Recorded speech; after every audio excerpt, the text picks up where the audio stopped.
అందరికీ నమస్కారం అండి. నేను మీ ఉమామహేశ్వరిని. ఈరోజు మనం వంకాయ, కోడిగుడ్డు, ములక్కాడ, ఎండు చేప కర్రీ వండుకుందామండి. చూసారు కదండీ! ఇవి కావాల్సిన పదార్థాలండి. ఉప్పు చేపలు మా వైపు ఎక్కువగా ఉంటాయండి. అందుకే ఉప్పు చేపతో కర్రీ చేస్తున్నానండి. చాలా బావుంటదండి కర్రీ. కోడిగుడ్లను ఉడకబెట్టడం కోసం అండి వాటర్ మరగబెడుతున్నానండి. దాంట్లో ఎగ్స్‌ని ఉడకబెట్టానండి. చూడండి. చూసారా? ఎగ్స్‌ని నీట్‌గా ఒలిచిపెట్టుకున్నాను. అలాగే ములక్కాయలు కట్ చేసుకున్నాను. ఉల్లిపాయలు కట్ చేసుకున్నానండి. అలాగే వంకాయ ముక్కలను కూడా కట్ చేసుకొని వాటర్‌లో సాల్ట్ ఏసి ఉంచుకున్నానండి. అలాగే ఆయిల్ కావాలండి. అలాగే కారం, ఉప్పు, అలాగే పసుపు కావాలండి. వీటికి ఎటువంటి మసాలాలు అక్కర్లేదండి. ఉప్పు చేపను కూడా చూసారు గదా! ఉప్పు చేపని మనం ఏదైనా ఎండు చేపల్ని కూర వండుకోవాలనుకున్నప్పుడు ఒక అరగంట ముందు నానబెట్టుకోవాలండి వాటర్‌లో. చూసారు కదండీ! బాండీ పెట్టాను. అలాగే ఆయిల్ కూడా వేశానండి. ఒక 5 గరిటెల ఆయిల్ పడతదండి. ఆయిల్ హీట్ ఎక్కిన తర్వాత పసుపు వేసుకోవాలండి.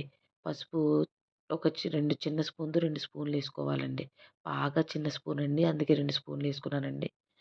నూనె మరిగిన తర్వాత అండి దాంట్లో కోడిగుడ్లని వేపి వేపించుకోవాలండి. చూసారు కదా ఎలా వేశానో. కోడిగుడ్లు వేగాలండి. వేగిన తర్వాత చూసారుగా బాగా వేగాలండి. చూసారు కదండీ! పసుపు వేసుకున్న తర్వాత అవి వేపుకుంటే కలర్ బాగా వస్తాయండి. అలాగే పసుపు కూడా స్మెల్ రాదండి మనకి. చూసారు కదండీ!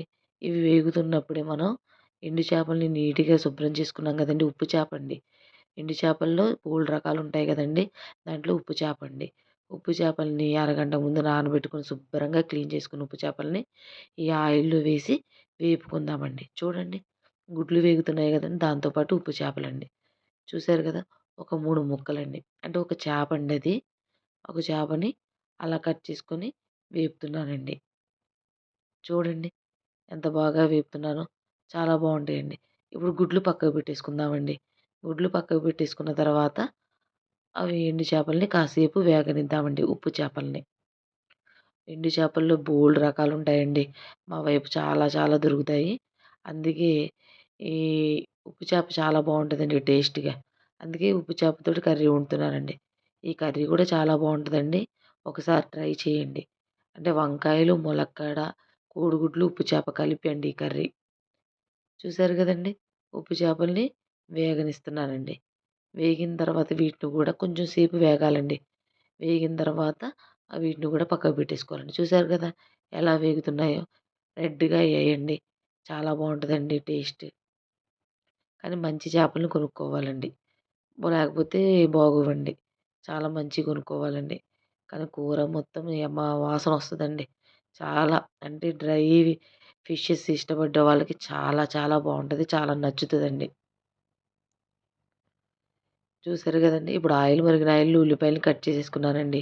2 ఉల్లిపాయలు, ఒక 8 పచ్చిమిరపకాయలండి. చిన్న చిన్న ముక్కల కింద కట్ చేసేసుకొని ఆయిల్‌లో వేగనివ్వాలండి. వీటిలో ఎటువంటి మసాలాలు వేయక్కర్లేదండి. అయినా కూడా కూర మాత్రం చాలా చాలా బావుంటదండి. ఎందుకంటే ఆ ఎండు చేపే మొత్తం కూరని డామినేట్ చేసేస్తదండి. చాలా బావుంటదండి. ఒక్కసారి ట్రై చేయండి. మీరు వండుకొని ఉంటారు. కానీ ఈ విధంగా ఒకసారి ట్రై చేయండి. ఉల్లిపాయ ముక్కలు, పచ్చిమిరపకాయ ముక్కలు వేపాలండి. వేగుతున్నప్పుడే మనం ఒక స్పూన్ సాల్ట్ వేసుకోవాలండి. అంటే కూరకు సరిపడా సాల్ట్ వేసేస్తానండి నేను. ఒక స్పూను కొంచెం వేయాలండి సాల్ట్. ఇవి ఉప్పు చేపలు కదండీ! సాల్ట్ కొంచెం చూసుకొని వేసుకోవాలండి. ఎందుకంటే చేపల్లో కూడా కొంచెం ఉప్పు ఉంటదండి. అందుకు కొంచెం తగ్గించుకొని వేసుకుంటే కూర చాలా బావుంటదండి. చూసారు కదండీ! ఉప్పు వేశానండి. ఉప్పు కూడా కలిపేసుకొని ఉప్పుతో పాటు కొంచెం సేపు ఉల్లిపాయలు వేగనివ్వాలండి. ఉప్పు ఉప్పు వేస్తే ఉల్లిపాయలు బాగా వేగుతాయి గదండీ! చూసారు కదండీ! ములక్కాడలండి. 2 ములక్కాడలండి. ములక్కాడలు కూడా అవి వేగిన తర్వాత ములక్కాడలను కూడా వేసి ఒక్కసారి వేపుకొని ఒక్క క్షణం అంటే ఒక 5 నిమిషాలు మూత పెట్టి మగ్గనివ్వాలండి. సిమ్‌లో పెట్టుకోవాలండి మగ్గనిచ్చేటప్పుడు. ఇప్పటిదాకా హైలో ఉన్నా ఇప్పుడు సిమ్‌లో పెట్టుకొని మగ్గనివ్వాలండి. ఆ! కొంచెం అది ఆవిరి మీద ములక్కాడ మగ్గుతుందండి. చూసారు గదా! మూత పెట్టుకొని ఒక 5 నిమిషాలు మగ్గనిచ్చానండి. ఇప్పుడు వంకాయ ముక్కలండి. మనం నీట్‌గా కట్ చేసుకున్న వంకాయ ముక్కల్ని సాల్ట్ వాటర్‌లో పెట్టుకోవాలండి. అప్పుడు దాన్ని కూరల్లో వేసుకోవాలండి. చూసారు కదా! వంకాయలు ఎలా ఉన్నాయో. లేకపోతే వంకాయ ముక్క పాడైపోతదండి. అది కంద మారిపోతదంటారు కదండీ! అలా అయిపోతదనమాట. అందుకు ఇది చిన్న టిప్ అనమాట అండి. చూసారు కదండీ! వంకాయ ముక్కలను వేసి నీట్‌గా కలుపుకోవాలండి. వంకాయ ముక్కలు, ములక్కాడ, ఉల్లిపాయ, పచ్చిమిరపకాయ ముక్కల్ని. కలుపుకున్న తర్వాత కొంచెం సేపు మగ్గనివ్వాలండి వంకాయ ముక్కల్ని. చూసారు కదా! చూడండి ఎలా ఉన్నాయో. చాలా బావుంటదండి ఈ కర్రీ. ఒకసారి ట్రై చేయండి. చాలా చాలా బావుంటదండి. ములక్కాడ చూసారండి. ములక్కాడ, వంకాయ, ఉల్లిపాయ, పచ్చిమిరపకాయలని వేపుకోవాలండి. వేపుకున్న తర్వాత కాసేపు మగ్గనివ్వాలండి. ఒకసారి మూత పెట్టేసేసి కాసేపు మగ్గనిద్దామండి.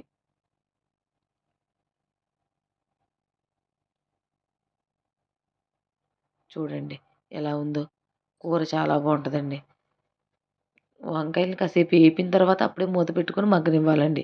వేపకుండా మాత్రం మగ్గనివ్వకూడదండి. ఫస్ట్ హై ఫ్లేమ్‌లో వేపనివ్వాలండి. మూత పెట్టుకొని మగ్గిచ్చేటప్పుడు మాత్రం సిమ్‌లో పెట్టుకొని మగ్గనివ్వాలండి. చూసారు కదా! మూత పెట్టాను. సిమ్‌లో పెట్టి మగ్గించుకోవాలండి. అంటే ఆవిరికి వంకాయ ముక్క మెత్తబడతదండి. చూసారు కదా! ఇప్పుడు కారం వేసుకోవాలండి. ఒక్కసారి కలుపుకున్నాక కారం వేసుకుందామండి. వంకాయ ముక్కలు చూసారా? ఆ స్పూన్ తోటి ఒక 3 స్పూన్లు కారం వేశానండి. ఎందుకంటే పచ్చిమిరపకాయలు వేసుకున్నాం కదండీ! పచ్చిమిరపకాయలు వేసుకున్నప్పుడు కారం తగ్గించుకోవాలండి. 2 ఎక్కువ వేసేసుకుంటే కారం ఎక్కువైపోతదండి. పచ్చిమిరపకాయలు ఎక్కువ వేసుకున్నాం కాబట్టి కారం తక్కువ వేసుకోవాలి. అదే పచ్చిమిరపకాయలు వేసుకోకపోతే కారం ఎక్కువ వేసుకోవాలండి. చూసారు కదా! కలుపుకోవాలండి. కలిపి ఒక్క క్షణం పాటు వేగనిచ్చాక దాంట్లో వాటర్ వేసుకోవాలండి. మరి ములక్కాడ ఉడకాలి కదండీ! వాటర్ వేసుకోవాలి. చూసారు కదండీ ఎలా ఉందో? ఇదెంత రెడ్‌గా ఉందో. అదిరిపోతుందండి కూర. అదిగోండి వాటరండి. ఒక 2 గ్లాసులేసుకోవాలండి. అంటే ఒక 200 ఎంఎల్ వాటరేసుకొని ఉడకనివ్వాలండి. ఉడుకుతున్నప్పుడు ఇంకా మనం కోడిగుడ్లు, ఎండు చేపలని వేపుకొని పక్కకు పెట్టుకున్నాం గదండీ! ఈ కూరను ఒక్కసారి వాటరేసిన తర్వాత కలిపిన తర్వాత ఆ ఎండు చేపలు, కోడిగుడ్లని దాంట్లో వేసేయాలండి కూరలో. కూరలో వేసేస్తే అప్పుడు ఆ కూరలోని ఉప్పు, కారం అదేంటి సాల్టు, ఉప్పు, కారం అన్నీ కూరకు పడతాయండి. అంటే కోడిగుడ్డుకి, ఉప్పు చేపకి కూడా పడతాయండి. చాలా చాలా బావుంటదండి కర్రీ. ఒకసారి ట్రై చేయండి.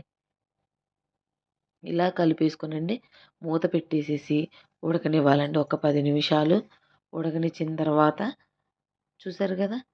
అన్నీ వాటర్‌లో మునిగాయి గదండీ! వాటర్ మునిగేంత వరకు వేసుకున్నానండి కొంచెం వాటర్. అందుకే మూత పెట్టేసానండి. ఉడకనిచ్చిన తర్వాత చూసారా? 10 నిమిషాల్లో కూర ఎంత దగ్గరికయిపోయిందో. 10 నిమిషాలు ఉడకనివ్వాలండి. ఉడకనిస్తే దగ్గరైపోయింది. ఈ స్టేజ్‌లో గూడా ఆఫ్ చేసేసుకోవచ్చండి. కాకపోతే ఇంకా కొంచెం దగ్గరికి కావాలి అనుకుంటే ఇంకొంచెం సేపు ఉడకనిద్దామండి. మళ్ళీ మూత పెట్టి మళ్ళీ ఉడకనిద్దామండి. చూసారు కదా! ఇదిగోండి బాగా దగ్గరికయిపోయిందండి. ఆయిల్ పైకొచ్చేసింది. కూర రెడీ అయిపోయిందండి. అంటే వంకాయ, ములక్కాడ, కోడిగుడ్డు, ఉప్పు చేప కర్రీ అండి. చాలా చాలా బావుంటదండి. ఒకసారి ట్రై చేయండి. మా వీడియోస్ గనుక మీకు నచ్చితే మా వీడియోస్‌ని లైక్ చేయండి, షేర్ చేయండి, కామెంట్ చేయండి. అలాగే మా ఛానల్‌ని సబ్స్క్రైబ్ చేయండి. చాలా చాలా బావుంటదండి. ఆఫ్ చేసేసానండి. ఉంటానండి.